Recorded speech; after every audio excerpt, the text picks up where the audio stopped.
Good morning everyone.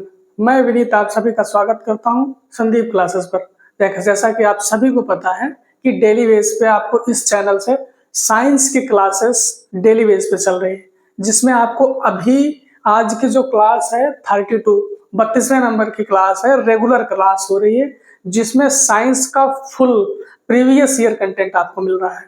आप पहले दिन से जुड़े होंगे तो ये देख रहे होंगे कि कंटेंट की क्वालिटी क्या रह रही है, एक्सप्लेनेशन कैसा रह रहा है, और आप अच्छे से ये भी जान पा रहे होंगे कि क्वेश्चन का लेवल कैसा रह रहा है। आप इधर उधर का कंटेंट ऐसी वैसी चीजें पढ़ने से बजाय एक ओरिजिनल कंटेंट, जो क्वेश्चन का ओरिजिनल क्वेश्चन है, जो जो एग्जाम में आने वाला है, उसको पढ़िए। इधर उधर की चीजें पढ़ते रहोगे तो क्वेश्चन जो बन के फॉर्म होके आएगा तो जो हम पढ़ा रहे हैं इसी तरीके से आएगा, क्योंकि हम जो पढ़ा रहे हैं तो प्रीवियस ईयर को लेके ही पढ़ा रहे हैं, उसी को ध्यान में रख के ही पढ़ा रहे हैं सारी चीजें। उसको प्रीवियस ईयर ज्यादातर क्वेश्चन जो रह रहे हैं आपके प्रीवियस ईयर ही है। अब अगर पिछले सेट देखे होंगे सारे, तो ग्रुप डी में जितने भी क्वेश्चन आए हैं, आरआरबी जे में जितने क्वेश्चन आए हैं, एनटीपीसी में जितने क्वेश्चन आए, अगर आप सारे करके चले जाओगे तब भी आपके 25 में 22, 21, 20 इतने नंबर आने फिक्स हैं। क्योंकि क्वेश्चन बनाएगा कहाँ से? बनाएगा तो प्रीवियस ईयर से ही। 100 सेट बनते हैं, एक सेट में 25 क्वेश्चन रहते हैं। अब 25 क्वेश्चन रहेंगे तो 25, अब 100 सेट बनेंगे, कितने क्वेश्चन होंगे? 2500 क्वेश्चन होगा। 2500 क्वेश्चन आप पढ़ के चले जाओगे तो 25 क्वेश्चन में फंसा नहीं लोगे। अब तो स्टेटमेंट कंक्लूजन वाले बनेंगे, तो उसमें तो आपका पूरा साइंस रिवाइज हो जाता है। अगर आप 25 क्वेश्चन कर लेते हो अच्छे से तो लगभग आपका साइंस रिवाइज हो जाएगा।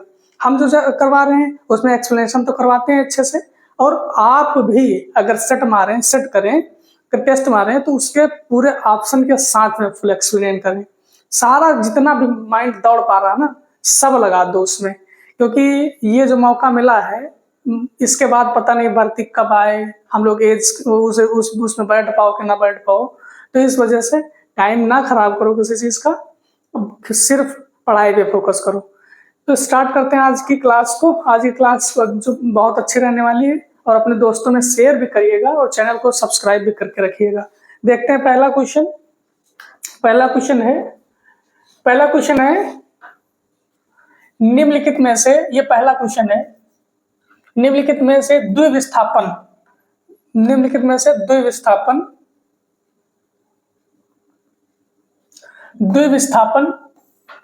अभिक्रिया की पहचान कीजिए। द्विविस्थापन अभिक्रिया की पहचान कीजिए। तो द्विविस्थापन मतलब देखो, पहली बात ये देख लो, द्विविस्थापन किसको बोलेंगे?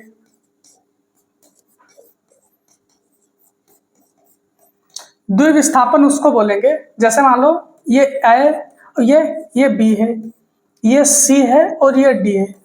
अब द्विविस्थापन इसको बोलेंगे, मान लो ए सी के साथ लिंक हो जाए और बी आपका डी के साथ हो जाए, तो जो ए और सी के साथ में और बी और डी के साथ में, इसको क्या बोलेंगे? इस अभिक्रिया को द्विविस्थापन बोलेंगे। जो आपके एग्जाम में एक बार ये भी पूछा है कि ये जो एरो लगा होता है इसका क्या मतलब होता है? इसका मतलब ये होता है कि इधर जो साइड में है ये उत्पाद है। आपके क्वेश्चन में, आपके एग्जाम में तो ये भी पूछा है कि ये एस का मतलब क्या होता है, ये ए क्यू का मतलब क्या होगा, और ये जी का मतलब क्या होगा। तो ये चीजें पहले देख लो। अगर कुछ लिखा है उसके बाजू में एस लिखा, जी लगा है, एस लगा है, एल लगा है और ए क्यू लिखा है, तो इसका मतलब क्या होगा? देखो, अगर ए क्यू लगा है तो जलीय है, समझो। क्या है? जलीय। अगर एल लगा है, इसमें कंफ्यूजन बहुत होगा, ये लिक्विड है, समझो, पानी है, ये है पानी। ठीक बात। एस लगा है तो ये समझो सॉलिड फॉर्म में है। सॉलिड फॉर्म मतलब ये ठोस में है। ठीक। अब अगर जी लगा है, समझो ये गैसियस फॉर्म में है। किसमें? गैसियस फॉर्म में। इसी वजह से गैस फॉर्म, ये गैस में है। क्वेश्चन में आपके ये भी पूछा है कि इसका मतलब ए क्यू का मतलब क्या होगा, जी का मतलब क्या होगा। क्वेश्चन हर एक जगह से बनाएगा, ये तो बता ही दिए। अब देखो, ये द्विविस्थापन है। एक बार और क्वेश्चन इससे बनेगा कि खाली विस्थापन, केवल विस्थापन, खाली विस्थापन से भी क्वेश्चन आया है। खाली विस्थापन से क्वेश्चन ये आया, जैसे मान लो ए और बी है और सी है, ये उत्पाद किया तो क्या ए सी के साथ में हो जाएगा प्लस बी बच जाएगा, ए सी के साथ में हो जाएगा प्लस बी बच जाएगा। तो ये विस्थापन तो हुआ है, इसको एकल विस्थापन भी कह सकते हैं और खाली विस्थापन भी कर सकते हैं। ये जो हुआ ये दो विस्थापन है, आपको जिसमें बताना है तो दो विस्थापन ही बताना है, दो विस्थापन हुआ है। तो देखो अगर AgCl है तो देखो ये द्विविस्थापन तो हुआ नहीं, क्योंकि द्विविस्थापन मतलब उसमें दो प्रोडक्ट भी तो होने चाहिए ना, तो ये तो हुआ नहीं। आगे देखो MgHCl, देखो Mg एक है, इसमें भी दो होने चाहिए थे ना, इसमें भी दो होने चाहिए तब बन पाएगा। तो इसमें ये जो है ये एक ये है और एक ये है। आगे देखो 2KBr और BaCl2 होगा, यहाँ पे BaL2, यहाँ पे Cl2 होगा, Cl2 BaBr नहीं La2 होगा, इसका L2 ही होगा क्योंकि उसमें उत्पाद में भी दिखा रहा है वही, तो वही होगा। इसमें भी एक है तो ये भी नहीं होगा, इसमें भी एक है तो ये नहीं होगा। अगर इसको आप थर्ड नंबर को अच्छे से देखो, K है तो K L के साथ में मिल गया, देखो ये L है, K L के साथ में मिल गया, BR और BA के साथ में मिल गया। देखो ध्यान से देखो, K किसके साथ में मिला, आपके L के साथ में, और Br किसके साथ में मिला, BA के साथ में। मतलब द्विविस्थापन क्रिया इसमें हो रही है। बाकी किसी में दो उत्पाद, दो प्रोडक्ट ही नहीं है, तो दो उत्पाद बनाएगा कैसे, तो सारे गलत हो जाएंगे। तो आंसर कौन सा आपका सही होगा, आंसर आपका थर्ड वाला सही होगा। तो थर्ड वाला ऑप्शन है किसमें, ऑप्शन 2 में थर्ड वाला ऑप्शन है, तो ऑप्शन बी आपका सही हो जाएगा। ये सारी चीजें एक एक चीज समझते चलिएगा, सारी चीजें पूछा है आपके एग्जाम में, ये एरो भी पूछ लिया, ये सारी चीजें पूछ लिया। निम्न में से किस तत्व में सर्वाधिक प्रभावी नाभिकीय आवेश होगा, देखो सर्वाधिक प्रभावी आवेश, देखो सर्वाधिक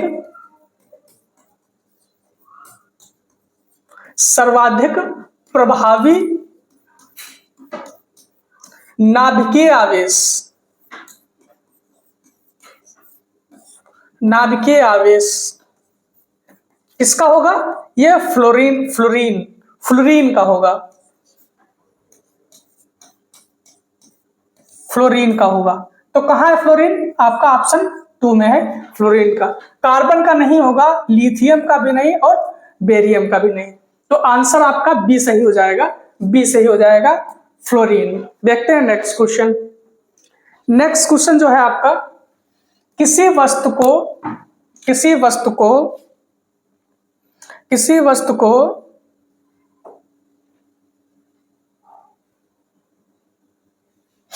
एक अवतल दर्पण के सामने इसकी फोकस दूरी के बराबर दूरी पर रखा गया है, प्रतिबिंब बनेगा। अब देखो अवतल दर्पण है, बना लीजिए, सारी कंडीशनें देख लीजिए। ये इसका क्या है, ये है ध्रुव, क्या है ध्रुव, ठीक है। यहां पे क्या है, ये F मान लीजिए, ये वक्रता केंद्र C मान लीजिए, और ये आपका इनफाइनाइट है, ठीक बात है। अब देखो अगर मान लो हम किसी वस्तु को इनफाइनाइट पे रखेंगे तो प्रतिबिंब कहां बनेगा, प्रतिबिंब बनेगा फोकस पे, ठीक है। अगर हम इनफाइनाइट और वक्रता केंद्र के बीच में रखेंगे वस्तु को तो कहां बनेगा, तो फोकस और वक्रता केंद्र के बीच में बनेगा आपका प्रतिबिंब। अगर वक्रता केंद्र पे वस्तु को रखेंगे तो कहां बनेगा, वक्रता केंद्र पे ही बनेगा हमारा प्रतिबिंब।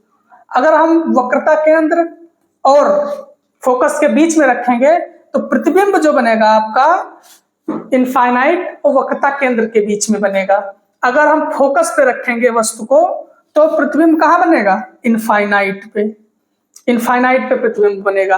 अगर हम फोकस और ध्रुव के बीच में रखेंगे वस्तु को, अगर आप फोकस और ध्रुव के बीच में रखेंगे वस्तु को तो प्रतिबिंब कहां बनेगा, प्रतिबिंब यहां पे वही बनेगा, इधर ही बनेगा। अब देखो इसको ऐसे मार्किंग कर लो, 1 1 2 2 3 3 4 4 5 5 6 और 6। अब देखो ये जो है, अब इसको ऐसे ही याद रखना, बना के याद कर लीजिएगा।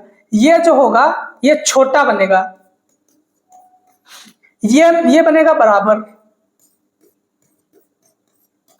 ये दोनों बनेंगे बड़े, ये दोनों क्या बनेंगे, बड़े बनेंगे। और पूरा क्या बनेगा, ये पूरा कैसे क्या बनेगा, पूरा बनेगा वास्तविक, पूरा बनेगा वास्तविक उल्टा। ठीक है, पूरा क्या बनेगा, वास्तविक उल्टा। ये दोनों बड़े बनेंगे, ये क्या बनेगा, ये बनेगा काल्पनिक सीधा, काल्पनिक सीधा बनेगा। ठीक बात है। ये किसकी कंडीशन है, ये अवतल दर्पण की, अवतल दर्पण। अब देख लो क्या कह रहा है, अवतल दर्पण की सामने इसकी फोकस दूरी के बराबर वस्तु को दूरी पर रखा गया है। तो अगर फोकस दूरी पे रखा गया है, फोकस दूरी पे रखा गया है तो 5 है, तो 5 कहां बना है, प्रतिबिंब उसका इनफाइनाइट पे बना है और अनंत पे बना है। तो आंसर कौन सा सही हो जाएगा, आंसर आपका डी करेक्ट हो जाएगा। ये कंडीशन को ऐसे याद रखिएगा। देखते हैं नेक्स्ट क्वेश्चन को। नेक्स्ट क्वेश्चन है, यदि किसी चालक से गुजरने वाली धारा को दोगुना कर दिया जाए, आई कितना कर दिया गया, 2i कर दिया गया, धारा को दोगुना कर दी जाए और विभवांतर कितना कर दिया जाए, 3 गुना कर दिया जाए, 3 गुना कर दिया जाए तो शक्ति में वृद्धि होगी। आप P बराबर VI पढ़ा होगा आपने। P क्या है, पावर, शक्ति, पावर या शक्ति। इसकी यूनिट की बात करें तो क्या होगी, वाट। VI ये करंट है, ये वोल्टेज है। तो देखो वोल्टेज को 3 वोल्ट कर दिया गया, वोल्टेज को 3 वोल्ट कर दिया गया, करंट को 2i कर दिया गया, तो कितना हो जाएगा, 3 दूनी 6V इंटू आई। तो पावर देखो, ये P डैश निकाला है ना आपने, ये P डैश निकाला है, P डैश बराबर, तो P डैश बराबर कितना आएगा, 6P, 6 गुना हो जाएगा। पहले की पावर से अब 6 गुना हो जाएगा अगर उसका वोल्टेज विभवांतर 3 गुना कर दिया जाता है और करंट 2 गुनी कर दी जाती है। तो 2 गुना नहीं, 6 गुना। आंसर आपका 4 सही होगा, आंसर 4 इज करेक्ट। देखते हैं नेक्स्ट क्वेश्चन। नेक्स्ट क्वेश्चन है, निम्नलिखित में से कौन सी गतिविधि पर्यावरण के अनुकूल है, कौन सी गतिविधि पर्यावरण के अनुकूल है। देखो इन्वायरमेंट के अगर कोई चीज अनुकूल होगी तो इससे हम ये जानेंगे कि वो अनुकूल कब है। अनुकूल ये पर्यावरण की जब होगी कि एटमॉस्फेयर को, एनवायरनमेंट को दूषित ना करे, एनवायरनमेंट को खराब ना करे, ह्यूमन बीइंग को नुकसान ना पहुंचाए, अच्छे से डाइजेस्ट हो जाए, चीज डिकम्पोज हो जाए। तो मतलब अल्टीमेट कहने का मतलब है कि इन्वायरमेंट की क्षति ना करे जो चीज, वो इन्वायरमेंट के लिए अनुकूल है। बस ये क्वेश्चन कह रहा है पर्यावरण के लिए अनुकूल कौन सी चीज है, कौन सा है, जो इसमें ऑप्शन है कौन कौन से अनुकूल हैं। तो देखो गगनचुंबी इमारतों का निर्माण, गगनचुंबी मतलब ऊंची इमारतें, ऊंची इमारतें, ऊंची इमारतों को क्या बोलेंगे, गगनचुंबी। ठीक है, देखो अगर ऊंची इमारतें बनाओगे तो उसमें पानी का भी नुकसान होगा, एटमॉस्फेयर का बढ़ेगा, टेम्परेचर भी बढ़ेगा, बहुत सारी दिक्कतें होंगी। तो ये इन्वायरमेंट के लिए अनुकूल नहीं है, ये इन्वायरमेंट के लिए अनुकूल नहीं है। बिजली के उत्पादन के लिए सौर ऊर्जा का उपयोग, पढ़ने में लग रहा है कि ये ऑप्शन होना चाहिए, क्योंकि सौर ऊर्जा से कोई क्षति या नुकसान नहीं होता है। अब आगे देखो, गर्मी के दिनों में एसी और कूलर का उपयोग करना, अगर पता है अगर गर्मी के दिनों में एसी और कूलर का उपयोग करोगे, करते सभी हैं, करोगे तो एसी से गैस जो निकलती है आपकी CFCs, जो कि ओजोन परत को क्षरित करती है, नुकसान करती है, डिप्लेशन करती है उसका, तो ये भी अनुकूल नहीं है। फिर एक खरीदारी के लिए पॉलीथीन बैग का उपयोग करना। देखो, पॉलीथीन बैग का अगर उपयोग आपने कर लिया तो आपने पर्यावरण को नुकसान पहले समझ पहुंचा दिया, क्योंकि पॉलीथीन एक ऐसी चीज होती है जो कि डिकम्पोज नहीं होती है, सड़ती नहीं है। तो ये भी ऑप्शन जो कह रहा है पर्यावरण के लिए अनुकूल नहीं है। जो पर्यावरण के लिए अनुकूल है वो है बिजली के उत्पाद के लिए सौर ऊर्जा का उपयोग करना। ज्यादा से ज्यादा सौर ऊर्जा का उपयोग जब हम करेंगे तो अपने पर्यावरण को सुरक्षित रख पाएंगे, क्योंकि इसमें जो पोल्यूशन है वो नहीं निकलता है, वेस्ट नहीं निकलता। वेस्ट होता है, जैसे बैटरीज का एक लंबे समय तक अगर यूज होगा तो बैटरी का बहुत वेस्ट बचने लगेगा। फिर तो ऑप्शन आपका बी करेक्ट हो जाएगा कि बिजली में सौर ऊर्जा का उपयोग करना। ठीक बात है, बाकी आपको पढ़ने से लग रहे होंगे ये चीजें गलत है और वो सही है, तो ऑप्शन बी आपका सही है। देखते हैं नेक्स्ट क्वेश्चन। नेक्स्ट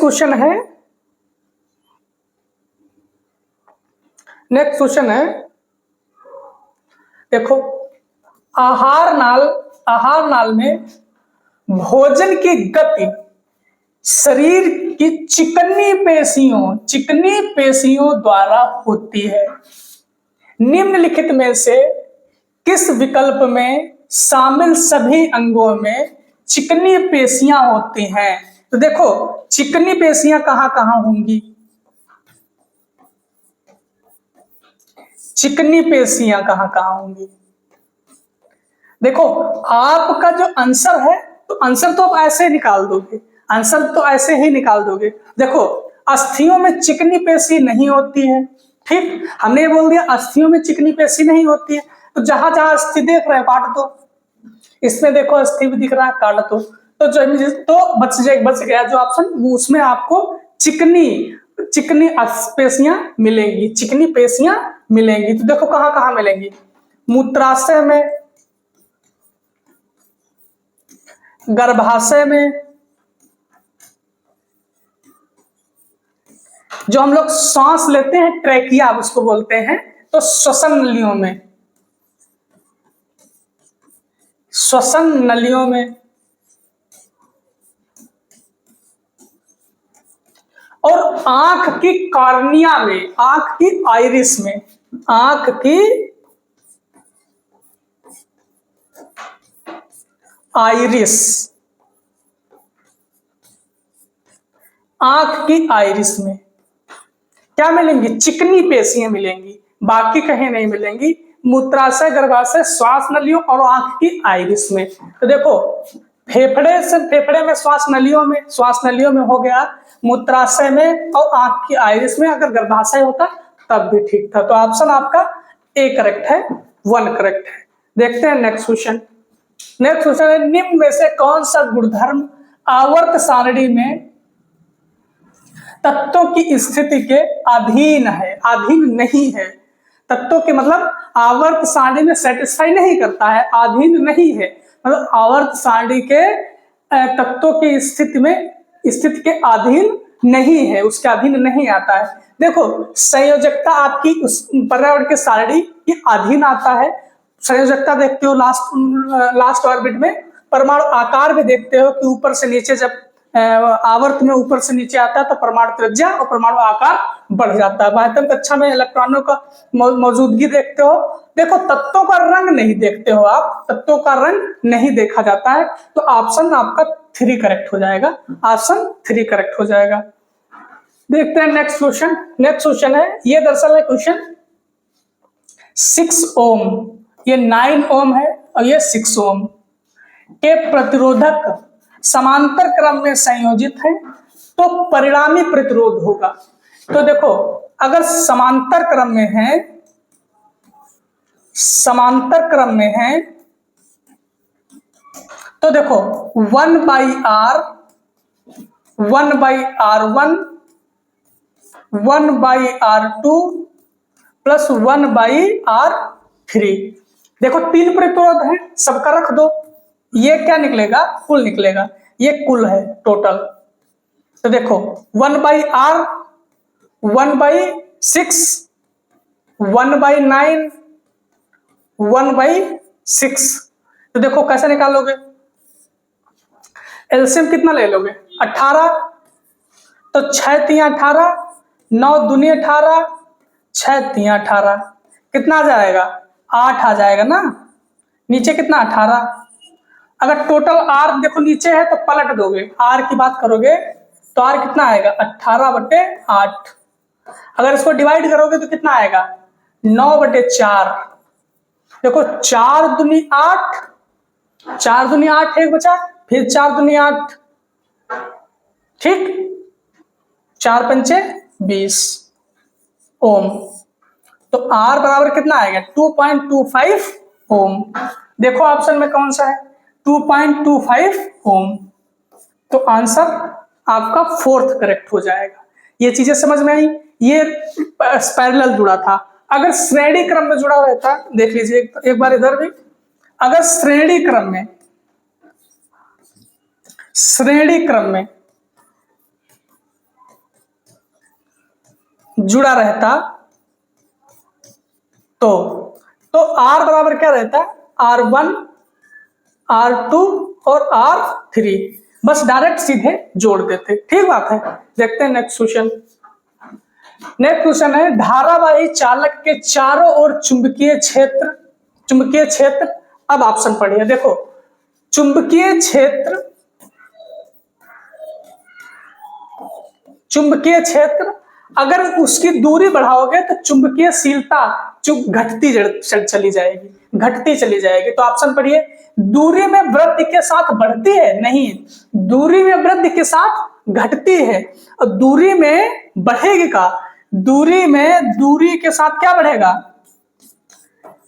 चुंबक में दूरी के साथ क्या बढ़ेगा, परिधि बढ़ती है, परिधि, दूरी के साथ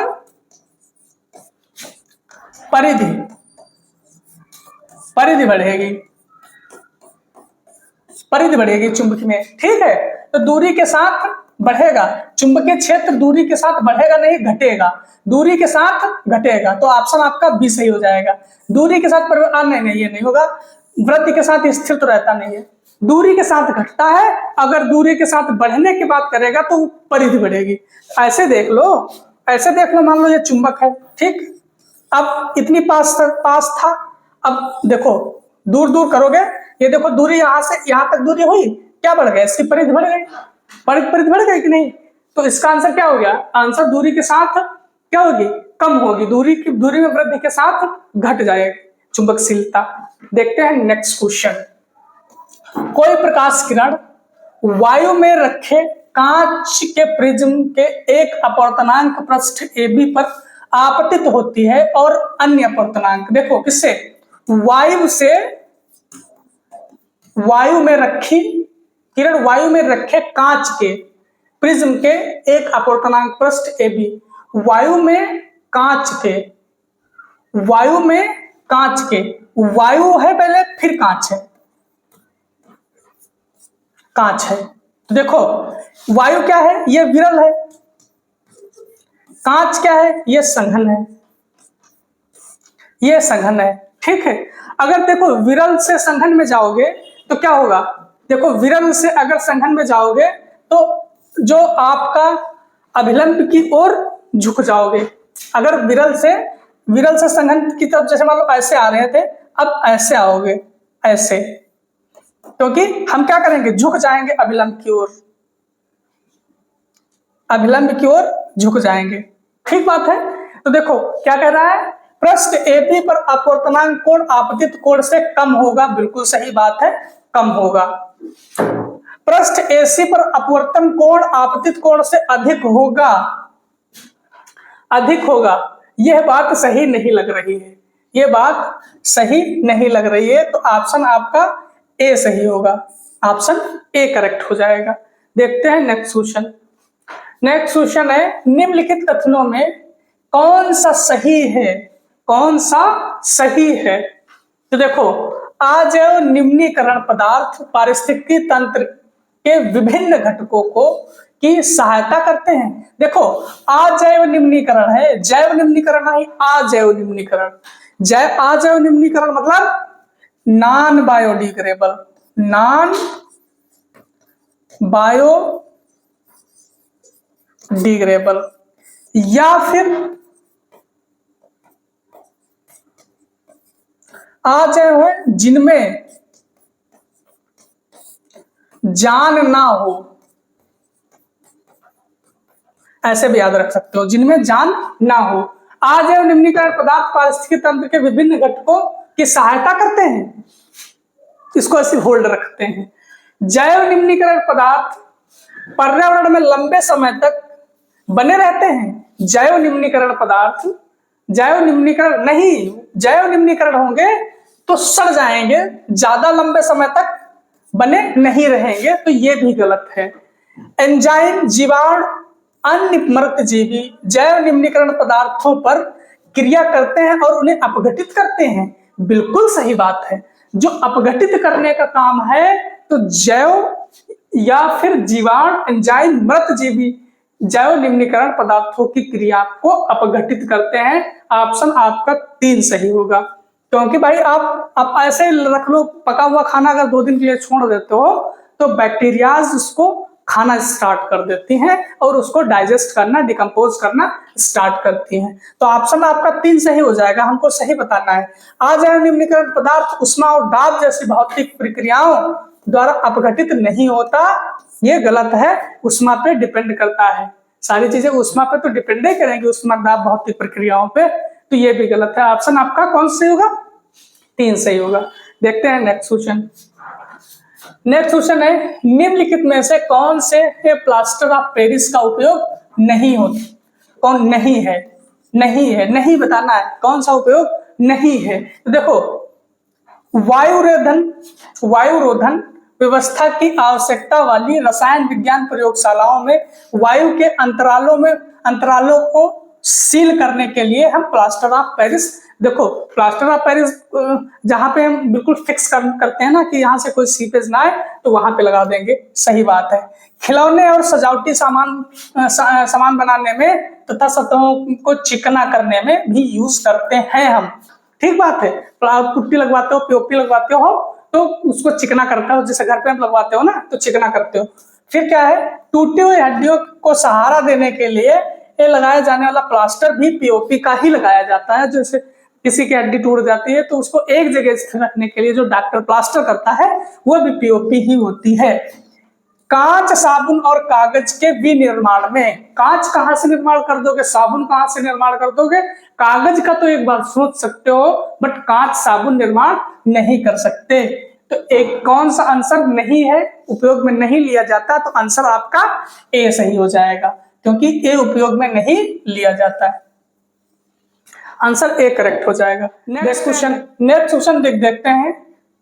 मेंडल के प्रयोग में F1 पीढ़ी का पौधा स्वपरागित थे तो जीन प्ररूपी अनुपात क्या था?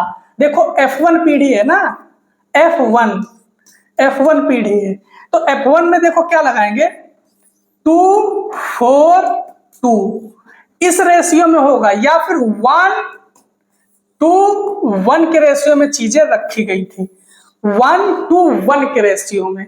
अगर इसको कुछ भी वो दे सकता है एग्जामिनर, बट रेशियो ओरिजिनल कौन सा रहेगा, 1:1 का रेशियो रहना चाहिए। वो कभी कभी कंफ्यूजन के लिए क्या दे देगा, 3 और 6 और 3 ऐसे दे देगा, ये भी तो 1:1 के रेशियो में है। F1 पीढ़ी के लिए बता रहे हैं, ये F1 पीढ़ी याद रखना, F1 पीढ़ी के लिए। तो 1:1 का रेशियो कहां पर दिख रहा है, 1:1 का रेशियो आपका ऑप्शन 3 में दिख रहा है, तो ऑप्शन 3 करेक्ट हो जाएगा। देखते हैं नेक्स्ट क्वेश्चन। नेक्स्ट क्वेश्चन है, कौन सा तत्व तांबे से अधिक अभिक्रियाशील नहीं है? कौन सा तत्व तांबे से अधिक अभिक्रियाशील नहीं है? तो देखो लिख लो अभिक्रियाशीलता की series, potassium, sodium, calcium, magnesium, aluminium, ठीक, आयरन नहीं, जिंक, आयरन, जिंक, आयरन, नीचे से लिखो, फिर प्लेटिनम, सोना, चांदी और पारा, कॉपर और हाइड्रोजन। तो देखो किससे, कॉपर से, तांबे से अधिक अभिक्रियाशील नहीं है, तो तांबा ये है। तांबे से नीचे जो होगा, देखो सबसे अधिक ये होगा, नीचे से ऊपर जाओगे तो अभिक्रियाशीलता बढ़ेगी, अभिक्रियाशीलता बढ़ेगी, अभिक्रियाशीलता बढ़ेगी, नीचे से ऊपर जाओगे तो नीचे वाले समझ लो अभिक्रियाशीलता है नहीं, सबसे ज्यादा इसकी होगी, सबसे ज्यादा किसकी होगी, पोटेशियम की, सबसे अधिक किसकी होगी, ठीक है, सबसे कम किसकी होगी, प्लेटिनम की, कम, सबसे कम इसकी होगी। तो कह रहा है तांबे से अधिक अभिक्रियाशील नहीं है, तो तांबे से अभिक्रियाशील तांबा ये है, तो नीचे वालों में देखो, नीचे वाले का कोई ऑप्शन है इसमें, है, कौन सा, चांदी, ठीक है। बाकी सारे तो कहाँ है, बाकी तो ऊपर है ना, बाकी तो ऊपर है यहाँ, तो ये सारे हैं, तो आंसर कौन सा सही होगा, आंसर आपका ए करेक्ट हो जाएगा। जिंक, आयरन, लेड, यहाँ पे लेड भी होगा, पीबी, ठीक है, आयरन के नीचे लेड होगा, तो आंसर कौन सा सही हो जाएगा, आंसर आपका ए करेक्ट हो जाएगा। देखते हैं नेक्स्ट क्वेश्चन। नेक्स्ट क्वेश्चन है, इनमें से कौन सा साइक्लोहेक्सेन का सूत्र है, साइक्लोहेक्सेन का होता है C6H12, C6H12, देख लीजिए कहाँ है, आंसर मारो। देखते हैं नेक्स्ट क्वेश्चन। नेक्स्ट क्वेश्चन है, ये होगा 10 ओम, ये होगा 15 ओम, ये होगा 30 ओम, ऐसे है कि 3 प्रतिरोध समांतर क्रम में जुड़े हैं, संयोजित प्रतिरोध क्या होगा, सेम लगा लीजिए, 1/R, 1/10, 1/15, 1/30, नीचे 30 ले लीजिए, 3, 2, 1, कितना हुआ, 6, 30, 1/5, तो R कितना आ जाएगा, 5 ओम, 5 ओम, तो आंसर आप 3 मारो, ठीक है, आंसर 3 में 5 ओम है, तो आंसर आपका सी इज करेक्ट। देखते हैं नेक्स्ट क्वेश्चन, इसको डिस्कस कर चुके थे ना। अब देखो, जब मेंडल ने मटर के पौधे में 2 लक्षणों की वंशागति का अध्ययन किया, तो उन्हें F2 पीढ़ी में पौधे के लिए क्या फोनोटाइपिक अनुपात रखा। देखो F2 पीढ़ी की बात करेगा तो क्या होगा, 9331, 9331 कहाँ है मारो, ये याद करके जाना है, मेरा दिल कह रहा है कि इस बार F1 और F2 पीढ़ी से कोई ना कोई अनुपात पूछ लिया जाएगा, दोनों क्वेश्चनों से एक अनुपात जरूर आएगा किसी ना किसी सेट में, मेरा ऐसा दिल कह रहा है, तो आंसर ए इज करेक्ट। देखते हैं नेक्स्ट क्वेश्चन। नेक्स्ट क्वेश्चन है, जन्म नियंत्रण के शल्य चिकित्सा विधियों के, शल्य मतलब क्या होता है, ऑपरेशन विधियों के संबंध में निम्नलिखित में से कौन सा कथन गलत है, कौन सा कथन गलत बताना है। देखो, पुरुषों में शुक्रवाहिकाओं को और महिलाओं में अंडवाहिनियों को अवरुद्ध कर दिया जाता है, ये बात सही है। शल्य क्रिया मतलब जो नसबंदी होती है उसमें पुरुषों में शुक्रवाहिकाओं और महिलाओं में अंडवाहिनियों को अवरुद्ध कर दिया जाता है, ये बात करेक्ट है। ये अधिक प्रभावी विधियां नहीं है, ये अभी छोड़ दो, ये गलत लग रहा है मुझे। ये युग्मक परिवहन को अवरुद्ध करते हैं और निषेचन को रोकते हैं, बिल्कुल सही बात है, निषेचन होने ही नहीं देते, तभी तो उनका फर्टिलाइजेशन नहीं होता, तभी तो उन बेबी नहीं बन पाता है। इन्हें बद्ध करण प्रक्रिया भी कहा जाता है, ये भी सही है। तो कह रहा है कौन सा कथन गलत है, ये अधिक प्रभावी विधि नहीं है, ये गलत है, क्योंकि ये प्रभावी विधि है, ये प्रभावी विधि है, तो आंसर आपका यही सही हो जाएगा, गलत पूछा है। देखते हैं नेक्स्ट क्वेश्चन। फ्लेमिंग के बाएं हाथ के नियम में अंगूठे तथा मध्यमा उंगली के बीच का कोण कितना होगा, ऐसे करो, देखो ऐसे दिख रहा है, देखो ऐसे ऐसे, तो देखो सबके बीच ये देखो 90, ये देखो 90, ये देखो 90, ये देखो 90, सबके बीच में कितना कोण होगा? 90 डिग्री। सबके बीच में 90 डिग्री होगा। नेक्स्ट क्वेश्चन है, धूप के दौरान बादल सफेद दिखाई देते हैं क्योंकि बादलों में मौजूद कण सूर्य से आने वाले श्वेत प्रकाश में मौजूद विभिन्न रंगों की तरंग दैर्घ्य की तुलना में परिकीर्णित होते हैं और श्वेत प्रकाश के सभी रंग मात्रा में बड़े होंगे और लगभग समान होंगे। क्या होंगे? समान होंगे, बड़े होंगे, समान होंगे और बड़े होंगे। ऑप्शन ए सही है। देखते हैं नेक्स्ट क्वेश्चन। नेक्स्ट क्वेश्चन, निम्न कथनों पर विचार करते हुए सही उत्तर का चयन करें। सही उत्तर चयन करना है, सही उत्तर चयन करना है। देखो, अभिक्रियाशीलता श्रेणी में सबसे ऊपर स्थित धातु अत्यधिक अभिक्रियाशील है। अभी मैंने बताया था कि यहाँ पे था तो सबसे अधिक यही था ना, तो ये सही है। कथन दो, अभिक्रियाशीलता श्रेणी में सबसे ऊपर स्थित धातुएं उनके यौगिक के विद्युत अपघटनीय अपचयन द्वारा प्राप्त की जा सकती है। ये भी सही है। विद्युत अपघटनीय अपचयन द्वारा जो सबसे सक्रिय हैं उनको प्राप्त किया जा सकता है। दोनों कथन सत्य हैं, दोनों कथन सत्य हैं। आप ऑप्शन बी बिना हिचक के मारिए, आपको पूरे नंबर मिलेंगे। लिखा है, निम्नलिखित चित्र में मनुष्य में दांतों के एक क्रमिक क्षय के विभिन्न चरणों को दर्शाता है। दांतों के क्षय से संबंधित निम्नलिखित कथनों में से एक के अलावा अन्य सभी सही हैं। गलत कथन की पहचान कीजिए। गलत कथन बताना है कि गलत कथन क्या होगा। देखो कुछ सुनो, इनमें जीवाणु की कोई भूमिका नहीं होती है, ये विषाणु जनित है। अब वायरस होता है विषाणु, जीवाणु मतलब होता है बैक्टीरिया। तो जो आपके दांत में दांत क्षय होगा तो वायरस से होगा, छोड़ देते हैं इसको। मुंह में पचे हुए भोजन पर जीवाणु सक्रिय हो जाते हैं, बात सही है। अम्ल इनेमल, जो दांत के ऊपर जो सफेद है, जो सबसे हार्ड तत्व है शरीर का, इनेमल का मृदुकरण कर देते हैं, जिसकी वजह से दांतों में दर्द और क्षय होता है।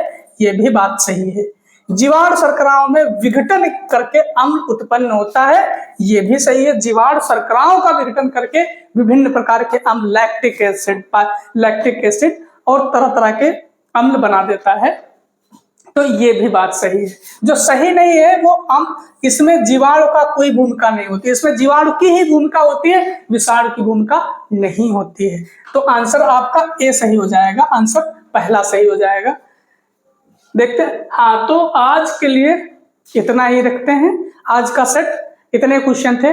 आपने पूरे सेट में देखा होगा कि एक्सप्लेनेशन हर एक क्वेश्चन का और हर एक ऑप्शन का पूरा कंप्लीट तरीके से किया गया है।